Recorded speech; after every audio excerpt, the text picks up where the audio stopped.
Foi. Tudo bem, o meu nome é Júlia, meus amigos me chamam de Julis, e eu não faço a mínima ideia de como começar a introdução de um vídeo, e nem de como começar a falar o que eu gostaria de falar.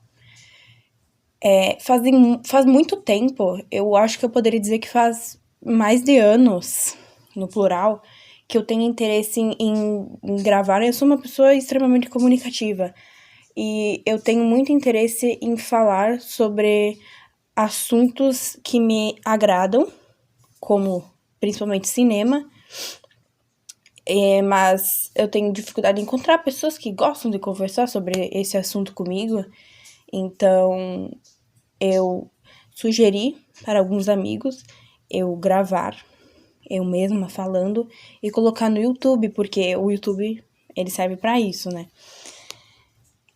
Também pensei muito sobre qual seria o assunto do primeiro vídeo.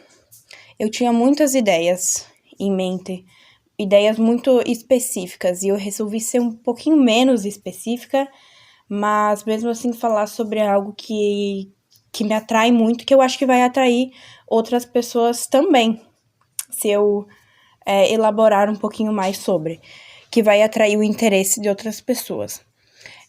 Eu queria também pedir desculpa pela qualidade da câmera, não que eu acho que alguém vá se importar muito com esse vídeo, e o áudio tá sendo gravado pelo meu celular, que também não é dos melhores, mas eu acho que vai servir pro meu propósito. Ok, a introdução acredito que esteja feita. Eu quero falar sobre... Eu tenho muita vergonha de falar olhando pra mim mesma. Eu quero falar sobre o cinema oriental, uma introdução ao cinema oriental. Inicialmente, eu tinha separado 5 países diferentes para falar sobre alguns filmes desses países que não são muito conhecidos pelo público mainstream. Filmes que não são americanos, que não são hollywoodianos, filmes que quem não tá dentro desse mundo do cinema não conhece, mas pode muito bem conhecer. Eu separei 5 países e eu notei que apenas um desses países não era um país asiático, que é a Alemanha. Então eu resolvi deixar a Alemanha de lado, alguns filmes alemães de lado, e falar só sobre os países orientais que eu separei. Eu separei filmes iranianos, filmes chineses, filmes japoneses e filmes coreanos, mais especificamente da Coreia do Sul, que eu acho que servem de introdução ao cinema de cada um desses países. Filmes que eu gosto muito. Vou falar um pouco sobre cada um deles. Aqui provavelmente eu vou fazer um corte. Eu vou editar esse vídeo sozinha, então eu não sei quanto trabalho vai dar pra mim editar ele. Quero colocar umas imagenzinhas também. Vamos começar pelo cinema iraniano, que me agrada muito. Gosto muito do cinema iraniano. E quem gosta de cinema, muito provavelmente, um pouco mais do que a maioria das pessoas, quem gosta de cinema conhece o Asghar Farhadi, que é um diretor iraniano. E o Asghar Farhadi, ele tem um filme muito famoso, claro, dentro desse meio, que se chama A Separação. E esse filme é sobre o divórcio de um casal e tudo que se segue depois desse divórcio deles dois. E é um filme extremamente sensível. Todos os filmes do Asghar Farhadi, eles são muito sensíveis, muito bem... A trama é muito bem construída, os personagens são excepcionalmente construídos. Para quem gosta de um filme de drama, esse filme é um prato cheio. O Asghar Farhadi é um prato cheio. Todos os filmes dele têm essa pegada mais dramática, de entrar no íntimo dos personagens e no íntimo das relações que eles têm entre eles, e todas as nuances das relações entre eles. E A Separação é o começo perfeito. Também foi o primeiro do Asghar Farhadi que eu assisti. E é excelente, é maravilhoso. Outro filme iraniano que eu gosto muito, que ele é um filme documental, da Samira, sobrenome que eu vou cometer um pecado se eu pronunciar, se chama A Maçã. Esse filme também não é tão pouco conhecido, assim, mas é menos do que os filmes do Asghar Farhadi no geral. E A Maçã é a história sobre a intervenção na casa de uma família onde moram duas meninas com uma mãe cega e um pai que trabalha fora o dia inteiro. E essas meninas, elas são trancadas dentro de casa, elas passaram a vida inteira delas trancadas dentro de casa. E os vizinhos, o pessoal ao redor da casa dessa família tenta, de certa forma, intervir na situação da forma deles. E esse documentário, ele mostra o dia a dia daquelas meninas e a tentativa de melhorar a vida delas, porque elas são meninas que a única coisa que elas conhecem é o que tá dentro da casa delas. A mãe e o pai são extremamente rígidos, extremamente superprotetores com elas duas. Então, elas têm uma visão do mundo extremamente limitada, elas não conhecem absolutamente nada. Elas não têm interações com outras pessoas. E esse filme mostra tudo de uma forma bem, bem tocante e bem bonita. Eu acho que A Maçã, ele não é um filme tão fácil de agradar quanto os filmes do Asghar Farhadi são, mas também para quem gosta de filmes documentais e filmes que mostram a realidade de pessoas de outras culturas e visões de mundo diferentes, eu acho que esse filme é excelente também para começar. Agora, como terceiro nome do cinema iraniano, eu tenho o Abbas Kiarostami.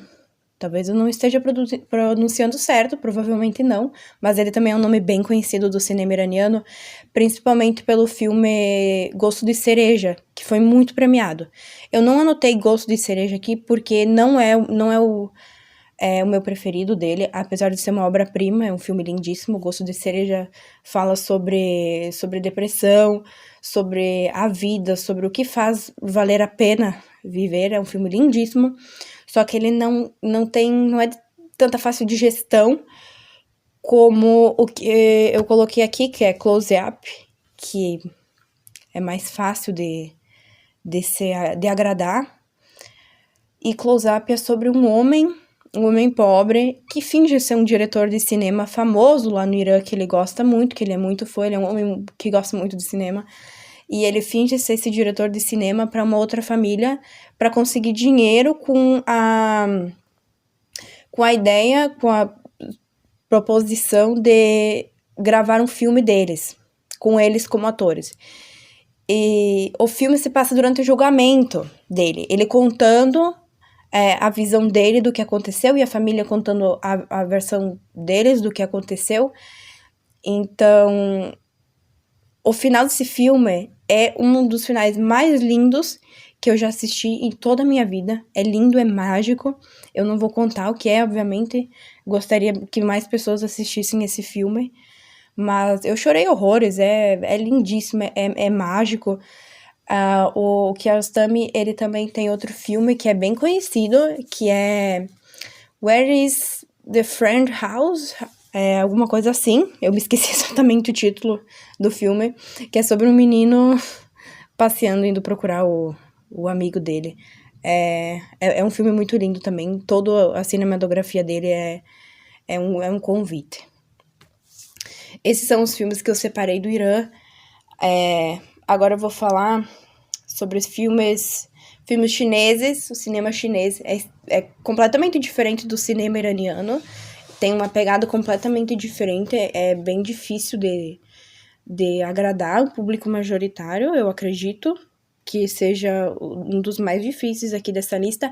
Apesar que aqui no primeiro da lista eu coloquei o Wong Kar-wai, que é um diretor chinês extremamente famoso. Ele ficou muito famoso com Fallen Angels e com Chungking Express, né? Que são filmes lindíssimos. Toda a cinematografia do Wong Kar-wai é lindíssima. Ele tem uma fórmula muito característica. Os filmes dele são muito característicos. A câmera, os sons, as cores. É muito fácil de identificar nos filmes dele A execução é maravilhosa, são filmes lindos, filmes sensíveis. Mas eu coloquei In the Mood of Love como a principal escolha, como o primeiro, né? Caso não tenha assistido. Porque eu acho que é um filme muito difícil de não amar desde a primeira vez que tu assiste. Tudo nele é muito bem pensado, o figurino é muito bem pensado, a escolha de cores é muito bem pensada, é, é muito lindo a relação que é criada de maneira sutil, é uma coisa que acontece sutilmente durante o filme entre os dois personagens principais, é muito bonita. Mas todos os filmes do Wong Kar-wai, eles falam tem essa mesma temática de solidão e pessoas solitárias e pessoas que buscam algo a mais, algum preenchimento. E isso agrada muitas pessoas. Eu coloquei também na lista de filmes chineses um filme que assisti recentemente, que é Suzu River, do Lou Yu? Não sei. Enfim. Que é um filme que é basicamente uma fábula. E eu acredito que por ele ter essa pegada mais fabulosa, não fantástica, porque não é um filme de fantasia, mas essa pegada mais fabulosa, mais mística, entre muitas aspas, ele tem um quê de misticismo. Eu acho que por ele ser desse jeito, a trama chega a ser confusa em certo ponto. Os personagens se fundem e fica difícil de saber o que tá acontecendo, e é uma história de romance, é um homem que ele observa as pessoas e a vida das pessoas ao redor desse rio, até que ele conhece alguém muito especial, e aí coisas mágicas acontecem, mas não mágicas literalmente.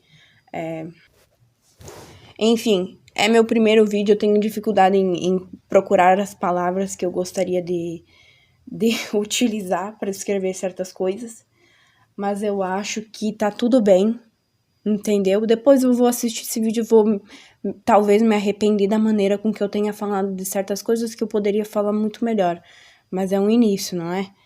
É um início. Eu coloquei um filme também, é um filme que é bem menos mainstream do que esses outros, que é Dangerous Encounters of the First Kind. É um filme um pouco, assim, subversivo, entendeu? É um filme um pouco mais difícil também. É até difícil de encontrar ele para assistir e principalmente encontrar legenda para esse filme. Eu acho que só tem legenda em inglês, mas quem gosta de cinema mais underground provavelmente vai gostar muito desse filme. Apesar de não ser esse o público para qual esse vídeo está destinado. É um filme sobre uma menina que ela é sociopata, ela tortura animais, ela tortura ratos, ela tem problemas psicológicos e ela se encontra com um grupo de meninos e aí eles têm o objetivo de ganhar dinheiro de uma forma tananana, assistindo aí para saber. Não vou falar o enredo do filme completo. Partindo para os filmes japoneses, que tem alguns dos meus títulos preferidos aqui, do cinema japonês, no total, eu já me escapei um pouco do objetivo de ser o primeiro contato. Eu acredito que não seja talvez o melhor primeiro contato, mas para quem gosta de filme diferente. No Japão, a gente tem o Hideaki Anno, que para quem gosta de anime, sabe que ele é o diretor de Neon Genesis Evangelion, que é um anime espetacular, né? Mas ele tem filmes também, ele tem muitos filmes, e filmes excelentes. A maioria desses filmes é inspirado em outras obras, mas com a excelência dele na direção, claro. Eu separei Ritual e Love Pop, que são meus preferidos, principalmente Love and Pop. Ritual é um filme sobre um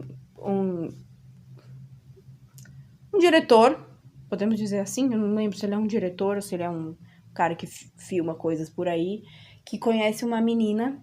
Essa menina ela é um pouco peculiar, ela tem maneiras peculiares de viver. e ela mostra o mundinho dela pra ele. E ela sempre diz que amanhã é o aniversário dela. Todos os dias. Ela diz que amanhã é o aniversário dela. É um filme muito difícil de falar sobre também sem dar spoiler. Então, assistindo pra saber, eu acho que vale muito a pena. E Love and Pop é sobre um grupo de meninas que se envolve num esquema pra ganhar dinheiro junto com...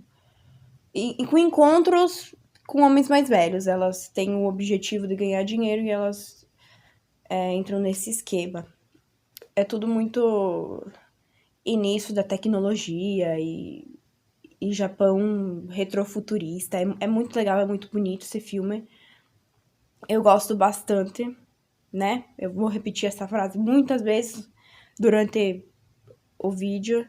Temos também aqui outro diretor que eu gosto muito, também é bastante conhecido, que é o Satoshi Kon, que é o diretor de Perfect Blue. Só que eu não anotei Perfect Blue, apesar de ser um filme maravilhoso, é um filme mais conhecido, mas eu acho que ele é muito mais excelente em outras obras dele, como por exemplo Páprica.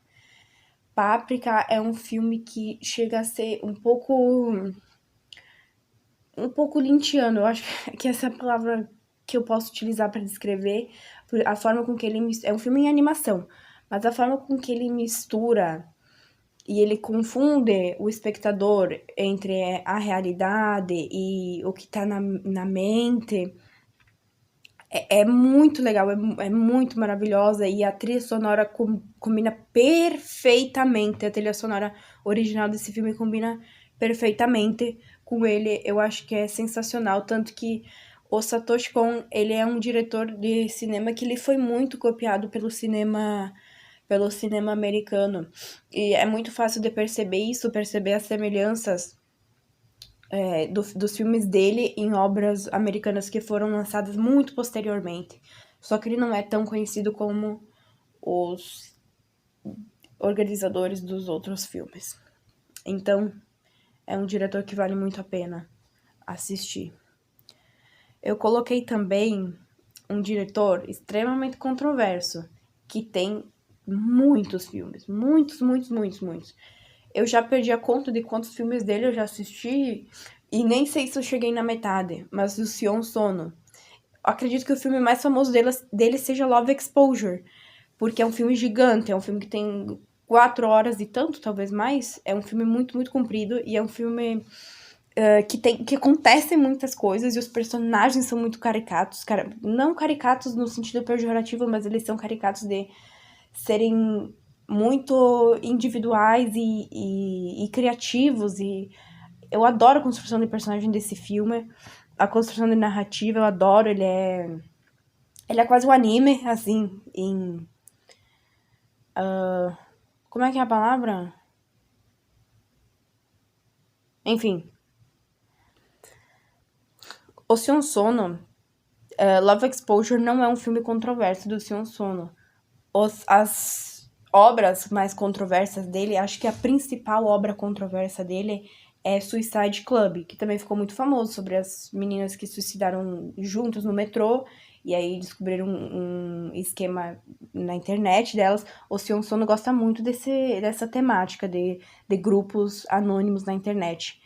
E um dos meus filmes preferidos dele é Noriko's Dinner Table, que lançou depois de Suicide Club, mas são eventos que acontecem antes de Suicide Club. E eu acho que é um filme que ultrapassa Suicide Club, assim, a quilômetros de distância. É muito bom. E é um filme que também confunde essa coisa da atuação com a realidade. As personagens se perdem na atuação delas mesmas.